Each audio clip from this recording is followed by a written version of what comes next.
Today, we're together with Jack Stewart. And Jack is one of those guys I really love to talk to because he is using his wonderful brain. He set things in motion in my brain. You quote Jack quite often. I actually quote Jack quite often. What's the quote? Give me one of the quotes that go around. I will give you the quote as I have interpreted it, so it might not be like totally correct. Okay, you paraphrase it. I paraphrase it, yes. So, but let's take a quick welcome. Welcome, Jack. Good to see you. Hi. Thanks for having me. What I'm telling people is that you turned off the internet. And one of the things you saw in your own life was that the internet, it could be podcast, it could be YouTube, it could be social media, had become a social appetite suppressant. And when you turned it off, then what happened was that you realized that there were times in your life where you earlier had filled up your social appetite while watching YouTube, being online, doing stuff, that when you turned it off, you realized, hey, those moments needs to be filled. And there, one of the things you said is that you actually went around knocking on the neighbor's door and was like, hey, you want to come out and play? And that has meant a lot to me. Yeah, it's a funny thing, isn't it? Because on the face of it, it's a bad thing that it caused, turning off the internet, which is loneliness. You know, I disconnected from people. And so if you think about it like that, it's kind of a strange thing to speak of positively because, you know, I removed something from my life and then I had appetite for it and then I built up that thing in my life. So it's a net neutral question mark. But that only works if the relationships that I had before are worth an equal amount of the relationships I have now, if you see what I mean. So let's say I had 10 friends on the internet, got rid of the 10 friends. Now I have 10 friends in real life. The problem is that I didn't actually have 10 friends on the internet. They were admirers. Well, that's the way you guys probably have a similar thing. You have lots of people listening to the podcast but they're not your friends. They, from a distance, like what you have to say or in some way, like admiring rather than trusting you closely. So can I ask you, how do you think about that? Do you think about that as like a social adjacent thing, people who are listening to your podcast? No, I actually don't. And I also have noticed, I just wrote something about it today for the blog. 15 years ago when I started blogging, my blog was a more social space and a space for discussion and a space for exploring where the readers would share their thoughts. And in the whole thread of comments, there would be a continuum of what I would write something and then we would have a conversation about it and everyone would come out smarter. Now I don't hear from my readers almost at all. Only if I explicitly write in the text that hurts me, that I feel lonely, that I feel I'm speaking to a void, though I can see in the statistics I have readers that this change that has happened in the internet, that people don't respond and engage, it hurts me and it makes it harder for me to share. And we have the same thing going on with the podcast that we have a lot of listeners. We can see that on the statistics, but we very, very rarely hear from them. And, you know, if you have something you're thinking or want to ask or want to talk about, or if it had an effect or whatever, you know, we're doing this for free, spending our time trying to make the world a better place by sharing all kinds of just different perspectives on mainstream. It's nice to know that there is someone on the other side. So the answer to your question is no, this is not a social. It's social because you and I and my husband, we all three are having a real conversation, though we're using this media of the internet to have the conversation. We're having a real conversation. That's the social part. But besides that, we're doing it because we think I think there's some voices that needs to be heard. Exactly. Yeah. And I also am quite egoistic in my choice of guests sometimes. In talking to you, it makes me happy. And also, there's someone who have written a book and I can be like, oh, I have some question for that person. And then having a podcast is a good excuse for me getting to talk to them. Yeah. And the most profound effect it has on me making the podcast is that A, I get to have a good conversation. B, I get to play with a lot of fun tools. I like to edit. I like to make images, and all these things I find interesting. And it nurtures my playfulness and my lust for exploration and learning new tools and new stuff. But then it is most often, or the last thing I really enjoy getting out of it is that it is some of the more deep conversations I have in my life. I'm trying to move this outside of the podcast also, taking a subject, talking with a friend about it. But often everyday life can be not superficial, but it's not the same trying to go deep into a subject. That I would like to try more in real life. And then it lingers for me. Last week I mentioned you in a dialogue, and I mentioned how you had seen the effect of the internet on you. So it stays with me, and I really, really like that.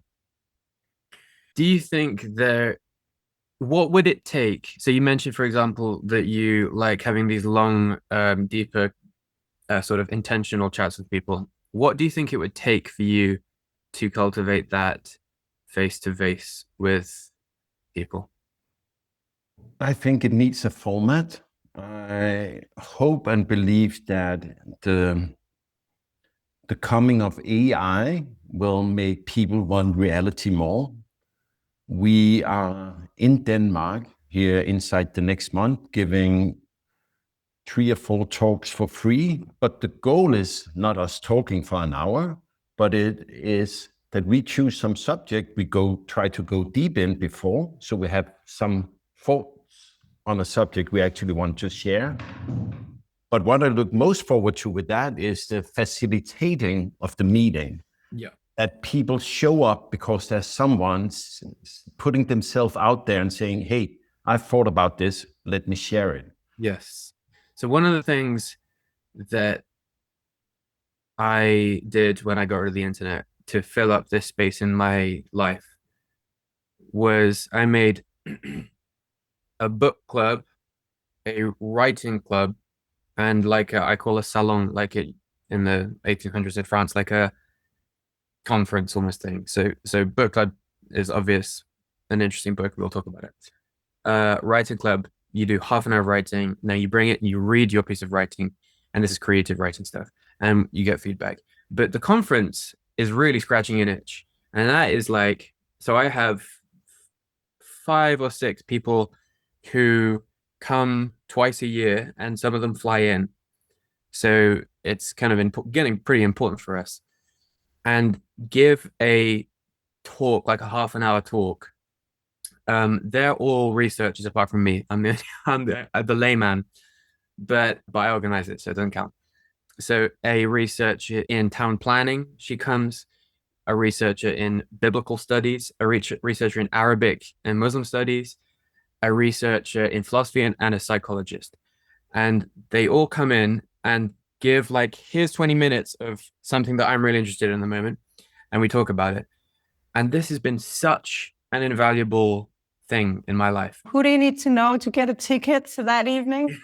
Well, you have to give a talk of 20 minutes or something you're interested in, and then you can definitely be a part of it. And I think people have a barrier of thinking that's going to be cringy to ask just a friend, like if you're not into the whole research academic thing, to just ask like, look, 4 people, let's really dive into a subject.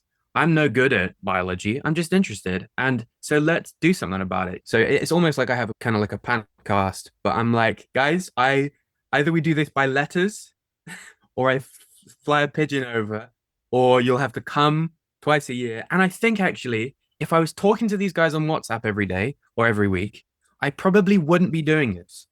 No. Because on WhatsApp, it would be scratching the itch.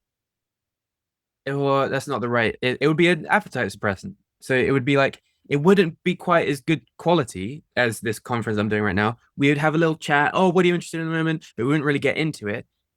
But now that I'm not doing that and I can't have those chats, and once a week I might do an email, but it's really not the same. Because I feel like I really need some thoughts from Hans. It's been 6 months, we haven't had a good chat, and so now we need to organize this thing, and so it's a bigger thing than it would be. That makes a lot of sense. I'm sitting on a point here, which is, I think you, my husband, you have a lot of very deep conversations, and you made this point even before we met Jack. Some years ago, you said, I don't like chit-chatting. I like talking with people. I want meaningful conversations. That's a long time ago. You put a list on the fridge of 5 things that were really important to you. Yep. And it was actually number 1. And it was not a prioritized list. Yeah. But it was a list of the 5 most important things in your life. And well, the obvious health and, me and the kids were on, but so were, on my top 5 passions from back then. You want get all rich emotional conversations with people, and doing the podcast is part of that. But you also are the one to, in a cozy social setting that we're very social in real life all the time, to the point of social marathon. But you're the one to say, oh, yeah, it's okay. For those listening, Jesper is now sobbing.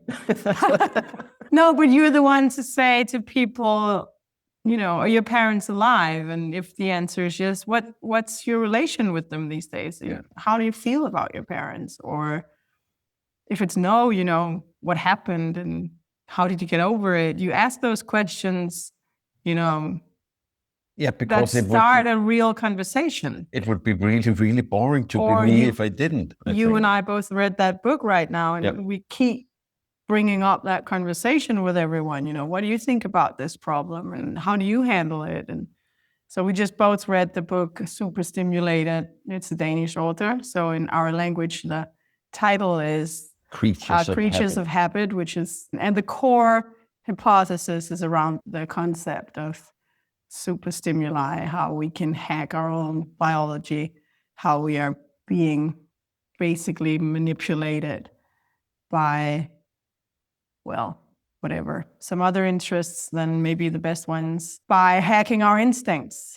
And this can be done on animals as well as humans. And he wrote this book about it. It was really a page turner. It took me like 3 days to read it because I couldn't stop reading. We will put the link in the show notes and recommend it for your book club, because it's really an interesting book. But we do bring up these conversations. I feel like I have them also all the time, but mostly around children, unschooling, freedom, all these things. People want to talk to me about these things. So it's just when you say that you need that, not that I don't need the podcast for this, but you are doing it in real life all the time.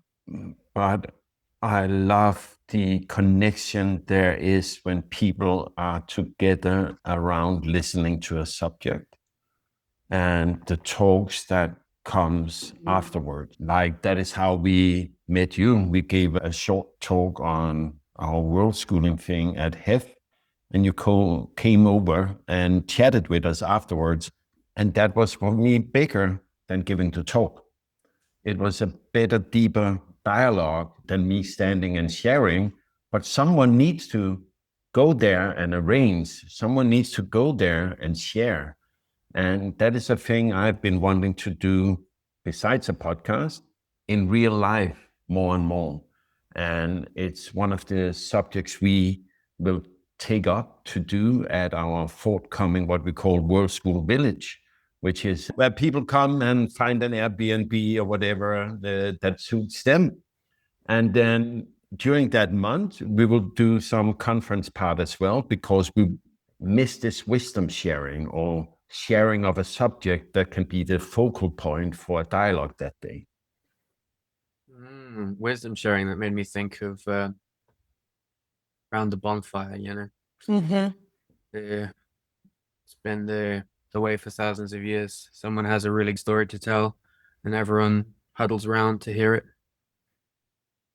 I wonder, I suppose, like in Athens or something, it would be the Parthenon or some sort of like, what would be the equivalent of a podcast before books?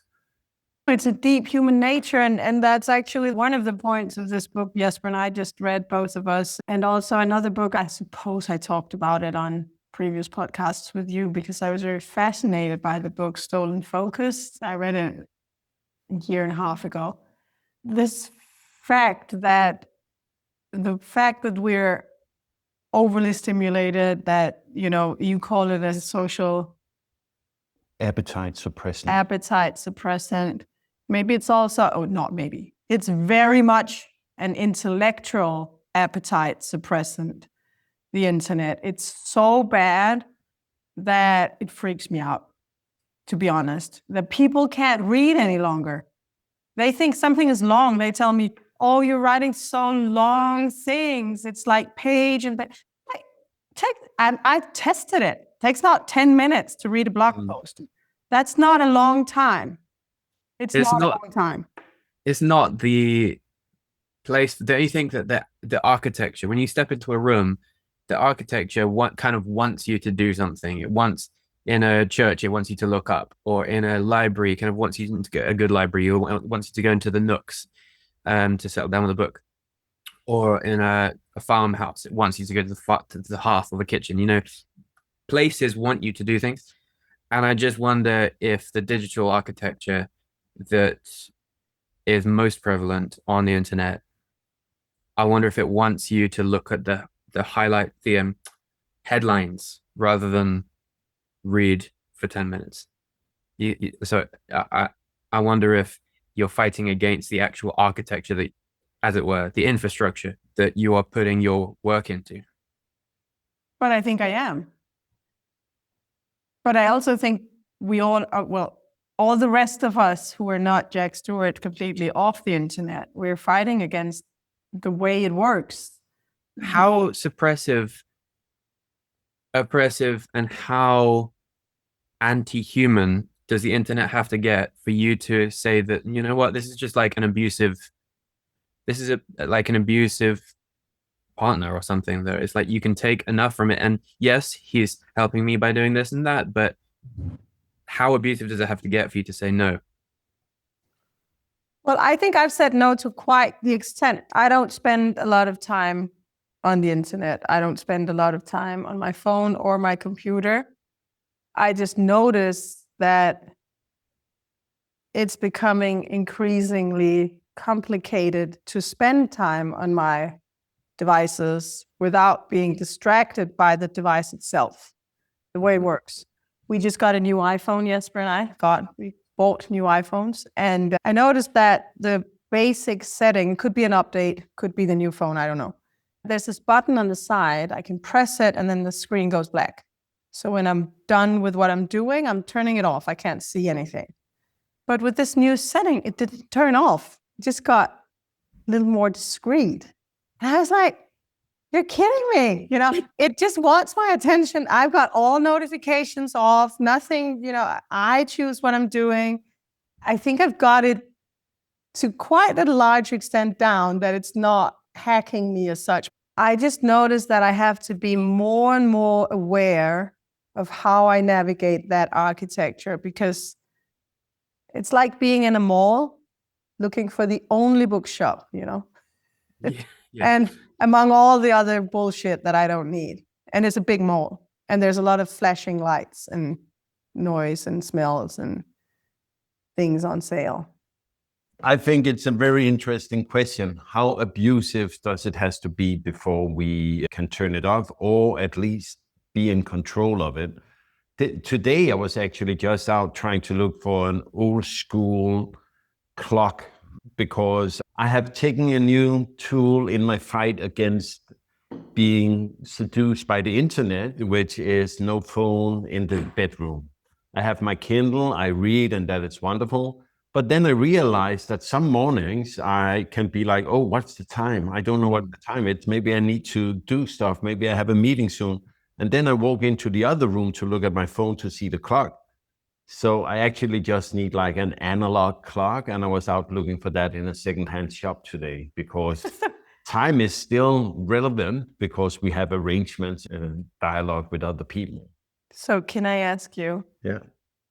is the analog clock, alarm clock, so extinct that they're not even in the thrift stores? There was none. That's There was amazing. no clocks in the thrift store. Really? Yeah. There's a couple of things I've had to buy. I mean, apart from paper maps and the dumb phone, but the typewriter, that's been an interesting one because sometimes I do writing for various things. But I had a big project recently and it was 40 pages. So I had to write this thing with 40 pages. But when you write a thing and you want it to be good enough to sell, it's not just 40 pages, it's 40-page draft.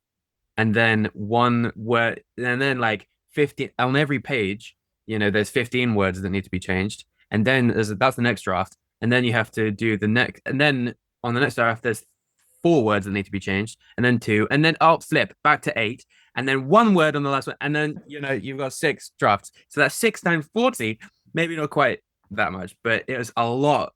It's a lot. But it was really good because it changed the way I thought about the whole page. Like I had to think about the whole page as a piece, if you see what I mean, because this is a piece of paper that I can't just take one thing out of.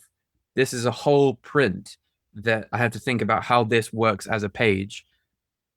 And I have to think much more carefully about selecting words. So it was good. And there was much more note taking on a piece of paper, like just with a pen, to think about structure of the page and thinking through how could I phrase this. Yeah, it was definitely giving me some extra muscle in a part of my brain that I hadn't used before. When all of my university work was on a laptop, so I've never done this before on a typewriter. So this is one of the things. I think I'm a bit older than you, and this is one of the things I think is a great improvement. Great improvement. Where I love my computer. My first computer obviously wasn't on the internet because I had it more or less before there was such a thing as internet for the public. But just the fact that you could do text editing. I did the typewriting. I took typewriting in school when I was something like 14. Hours I've put into all that, rewriting the page and all the things. The fact I still work with pen and paper. I even have pen and paper next to the computer right now. There's something different for the brain with pen and paper. I structure my work with pen and paper. I plan it with pen and paper. I sometimes need to even print and comment with pen and paper. But the fact that I can write the actual text and make mistakes and edit and move things around without having to rewrite, I find that is one of the reasons I'm not getting rid of my computer. I think it's great. Yeah. Great. And I think we need to look at how, I'm not trying to change your opinion, but I think I need to look at how is the computer a great help and what's getting in the way of me using it only as a great help and a great tool and not as a distraction. Yeah, that's good. That's good thinking. What inspired me, what you said, Jack, was the amount of time you put into the words you worked with. Yeah. Where sometimes when you have a computer and just can edit it, it goes very fast and you don't put the same hours of thinking into it. Cecilia sometimes says that writing is the greatest form of thinking. I don't know if it's a quote from somewhere, I can't remember it, but that it's a really good way to structure your thoughts. It organizes my mind to write, and I enjoy writing on the computer. I'll just say it again. It's a great improvement in my life that I can do it that way. Yes. I enjoy that. For some things, there are a few things I still want to write by hand, and I cannot find a tool that will help me on the computer. So I do both. Is most of your writing for blogs or journals that go online or that sort of thing? Or is it like... Well, I'm also in the process of writing 2 actual books and a cookbook, so 3 books. Okay. So I also do even longer format. Will that be printed like an old-fashioned book? When I'm done, yeah. Yeah. I would like to dive into the subject of community spaces and some of the other things you, before the recording, said that you were looking into. So what are you doing, Jack, with all that time you have gotten handed to you by dropping the internet? My end goal is to set up some sort of community farm, residential, monastery, education center thing. And so I'm doing some research into how common pool resources work and how common pool resources can be best governed. So a common pool resource is a resource that a community has in common that nobody owns, that is not privately owned, not owned by the government, like the ocean or like a community garden. I'm interested in how do we set up these spaces where everyone gets a piece of the pie, everyone's happy, and there are no, like, in a community garden, nobody takes the tomato, no one person takes all the tomatoes. Because this is, some people call this the tragedy of the commons, where in a community garden, there's always going to be someone who is going to take more because human nature is that you're going to be greedy, and so you're going to want to take all the tomatoes, and then nobody else has the tomatoes. Part of the reason I'm interested in this, not only because it will feed into my future plan farm thing, but also, I mean, in a way, the life and the earth is a community pool resource. So maybe trying to figure out the principles by which we can govern a community garden will help us think about the principles by which we can govern the world or ourselves or something, or maybe even families. My friend is doing research into town planning. She's in the salon. She's in the Jack conference. And she put me onto someone who is her intellectual hero, Eleanor Ostrom. And Eleanor Ostrom wrote Governing the Commons, and it won the Nobel Prize a couple decades ago. And it is blowing my mind. She basically did lots of research in empirically, not just theoretically, but in common pool resource institutions that actually exist and have existed for a long time. What are the principles? What are the characteristics of these long-standing common pool resource institutions that work and have worked for a long time? And so clear boundaries about withdrawal of resources is one of them. Collective choice about the rules is another. I could go into easy conflict resolution, easy, quick, rapid access to conflict resolution that you don't have to go to like HR. You don't have to call the police. You can start small with your conflict resolution. I can go into more, but to me, it's blowing my mind because us hippies, I don't know, maybe not you guys, I don't know, have you grown up hippie or not, but us hippies have always said that, I've always liked to think that we could organize ourselves without private ownership, with less of a, at least less of a dependence on private ownership and less of a dependence on the government. And it's always been sort of airy-fairy. And Eleanor Ostrom comes along and says, yes, these are the characteristics you need for your institution to work like that if you want it to last. And so it's a good, like, she's a real scientific thinker. It's been helping me ground my wishy-washy hippie isms. Cool. And two questions. First, a short one. When is the next Jack conference taking place? Next one is, I believe, next month, July. Cool. We need to have a conversation about that, Jack, because we will actually be on the island in July. Really? You'll be in Britain in July? Yeah, we will come to F and yeah, we'll see you there. I Oh, hope. there you go. Yeah, let's talk. Yeah. The second question is, so going from researching to being fascinated by, to learning through your research, adjusting some of your former beliefs, Going from there to making it happen, what is your next first step? So next step is more personal research into these communities that are doing this sort of thing. So I've had some experience governing common institutions, but so basically in a few weeks' time, I'm going to go on a trip and go around various communities who are doing this, not necessarily long-standing, one that's long-standing, and I'm going to do interviews on what do you have clear boundaries? Do you have congruence with local conditions? Do you have these things? And how does it work for you? Is it working? And really what I'm most interested in is trying to ask what happens when you're really angry at someone? What happens when there's someone in this community that you feel like isn't doing what they need to do or is causing loads of problems? Or what happens with the conflict resolution? So anyway, next step is to try and figure out real life me, step into and live with for a little bit these community residential, like permaculture-y type places.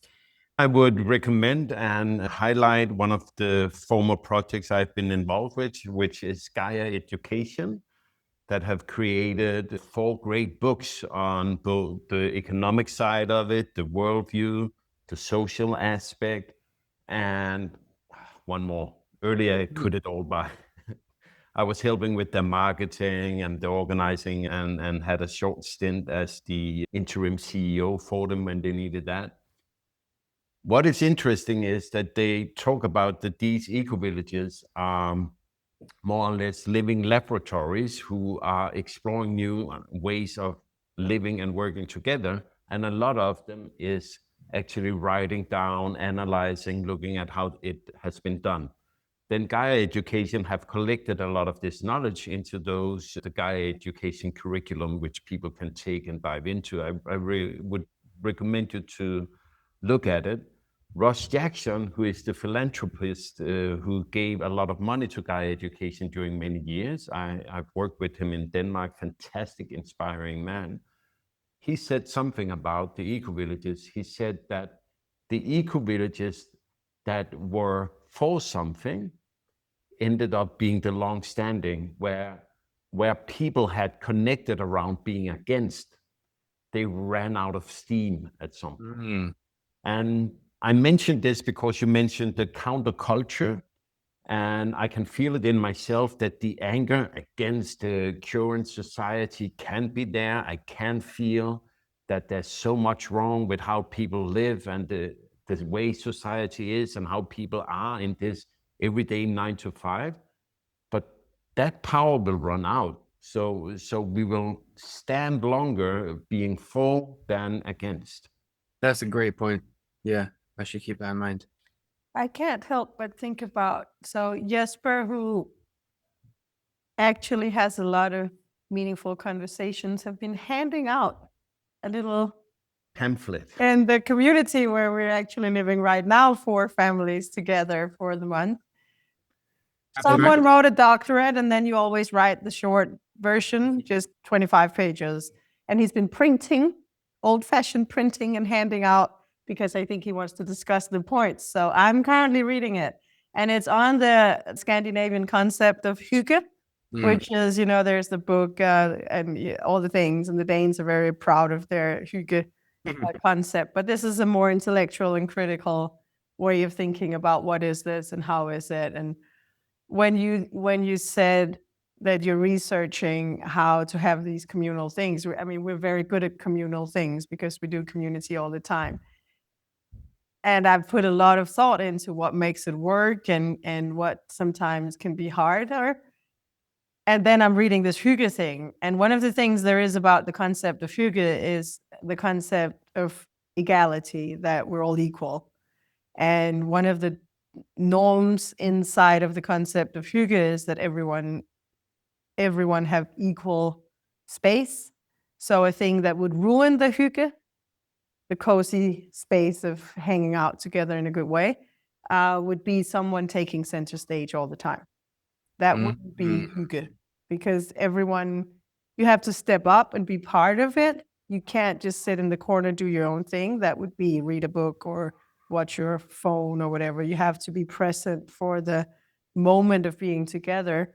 So you are contributing with your presence, but at the same time, you cannot be the one to talk all the time. And especially you cannot be the one to talk all about the time about yourself. That would ruin it. And I think this concept, this way of sharing time, we grow into it. This is something you learn from your parents. It's something you learn while growing up. Your parents will teach you, this is not the moment to read your comic book because we are together, and this is a moment that's supposed to be a shared presence, which is part of the concept of Hygge. And if you have a child who tends to talk a lot or share a lot of his or her own stories, then you also take that child down a little bit and say, hey, maybe make space for your siblings to speak now, or thank you for sharing. Please hold back. And I think this is actually special, not for the Danes, but for the people who can do this. And Hygge is one way of just one word and one way of holding this sort of space.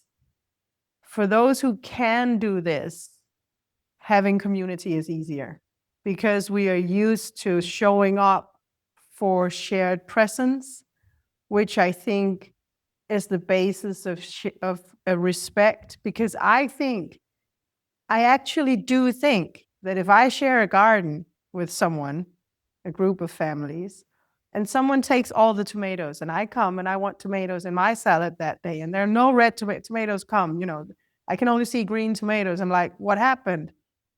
I actually do think that person clearing the plant probably needed the tomatoes more than me that day. If I can't trust that, I do not want to be part of that community.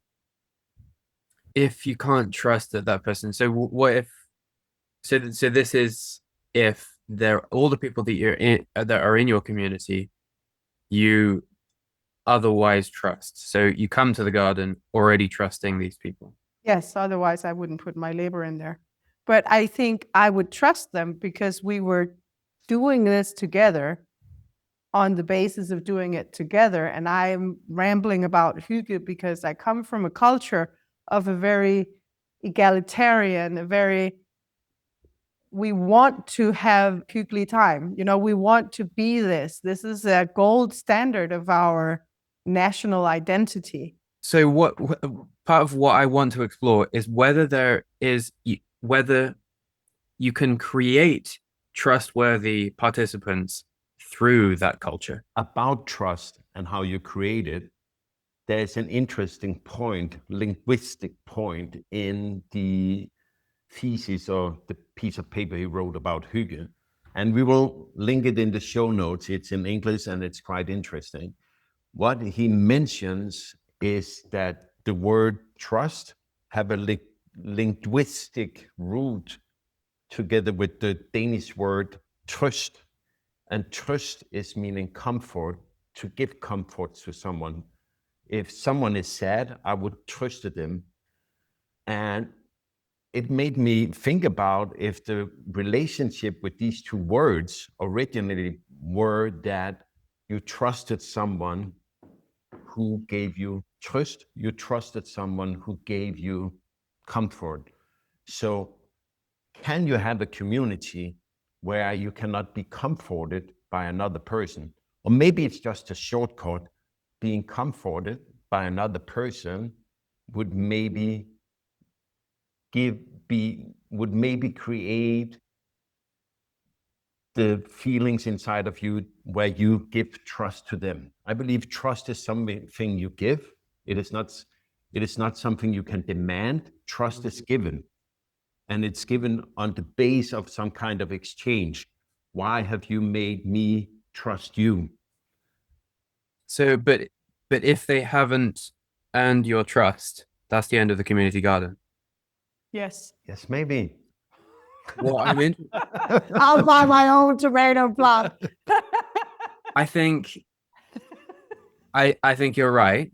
And I'm interested in how you might set up a community garden that can not withstand, but can make the untrustworthy people trustworthy. I just will go out and make everyone sad, and then I will comfort them afterwards, and then they will trust me. Yeah, there you go. Yes. So I was rambling about Hygge because it's a cultural trait, and it's not unique to Scandinavia. We just have this word, and because I was actually thinking what you need is citizens, participants who have grown up with unconditional love, who do not have an ego that has been under pressure their entire life, because the ego under pressure will try to, will be very vulnerable to the problem of greed.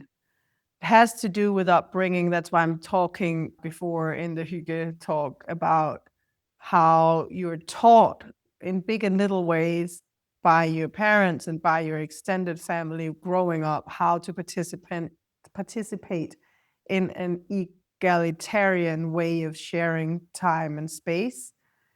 And that means it's a cultural thing, it's a deeply personal thing. And I think the only way to educate participants, trustworthy participants for a community garden, is to face it inside yourself. Do not try to teach everyone else how to be, but be that person, and also be that person who can handle an empty tomato plant or someone not showing up. That's quite a nourishing thing to hear, actually. Be the person. And I can't tell someone how to be, or I can't demand trust. I just have to I give trust and be trustworthy. And also never do anything you don't want to do. That sounds very egoistic, or how do you say it in English? Egocentric. Don't do things if you don't want to do them. I mean, it can be so self-righteous to be the guy to broom the pathway to the garden because you think it should be very nice and cleared of leaves every day. And then you get so annoyed when the other people don't do it all the other days. But do the things that you think makes sense to do, that you want to do, that gives you happiness and joy. And if the community garden doesn't do that, then you're going to have to leave it. Mm. This putting in work, expecting other people to put in the same work or an equal work is, I don't know. I mean, I have a few friends who are actually communists, good old-fashioned communists. Mm-hmm. And I admire it. I don't agree with it, but I admire it.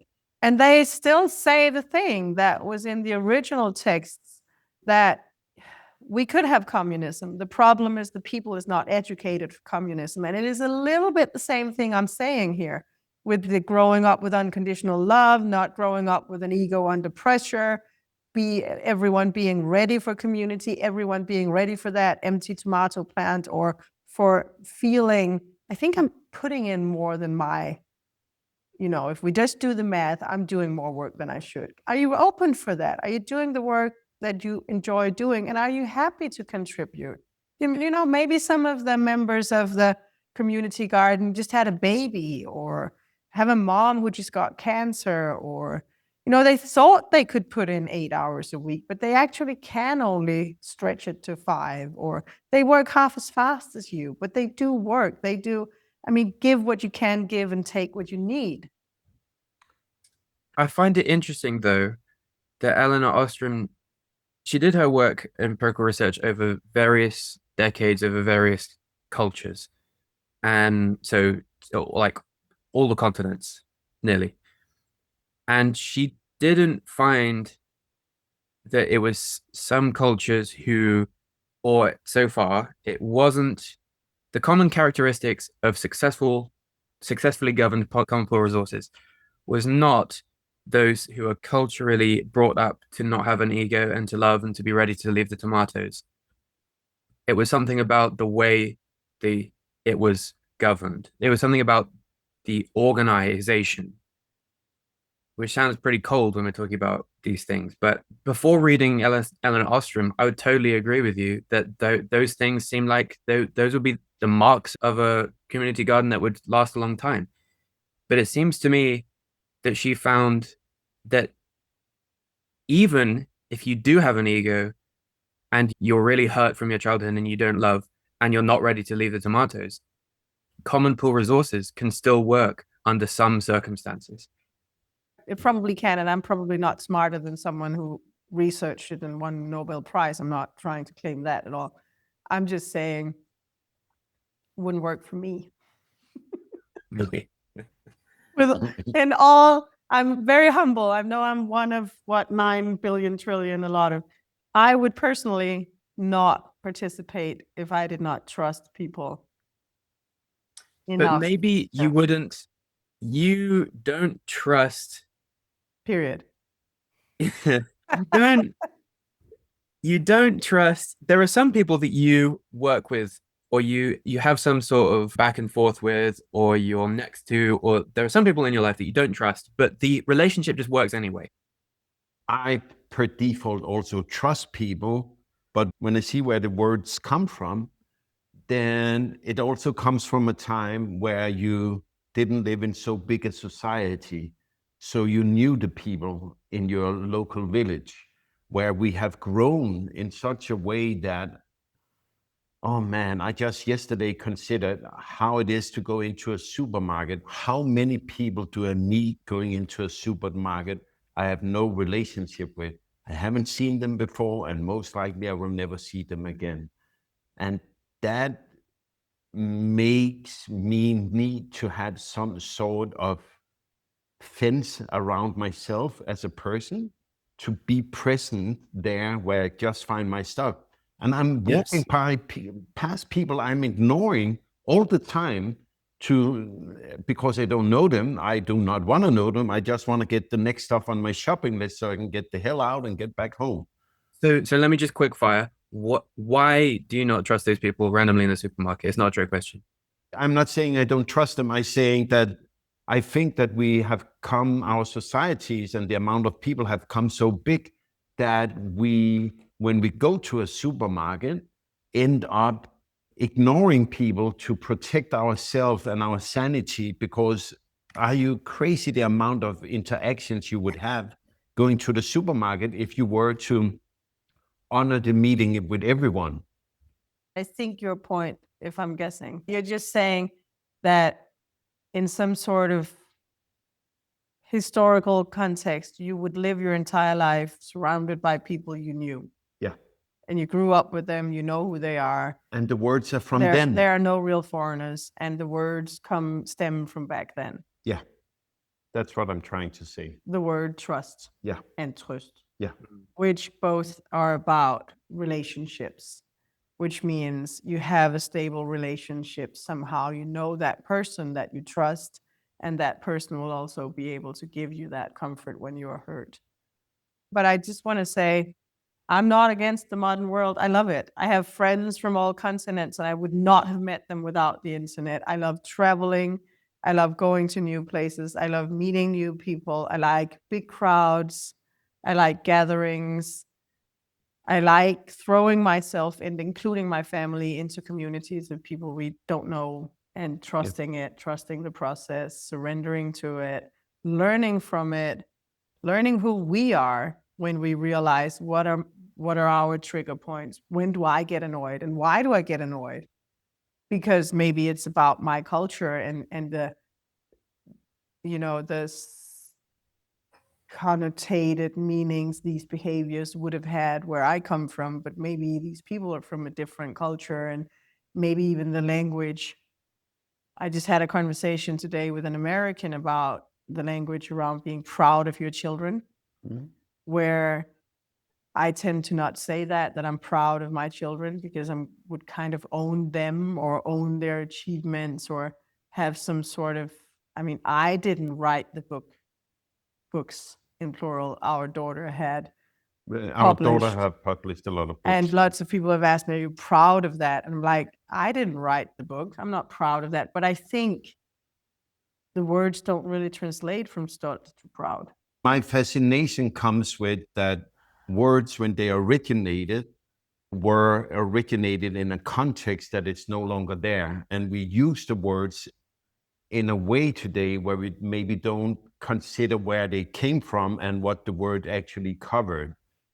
But we should round up, Jack. If you, based on what you have read, the projects you are on, should give people a little nugget of things they could look into from the book, what would it be? It's a tough read, though. I think the thing that stays with me is that the most common solution we have traditionally brought to the table for the problem of toxic members of a community that are messing everything up is to privatize common pool resource communities, is to privatize so everything's about money and it's owned by one person, and that one person's doing it for money, or it's government regulation.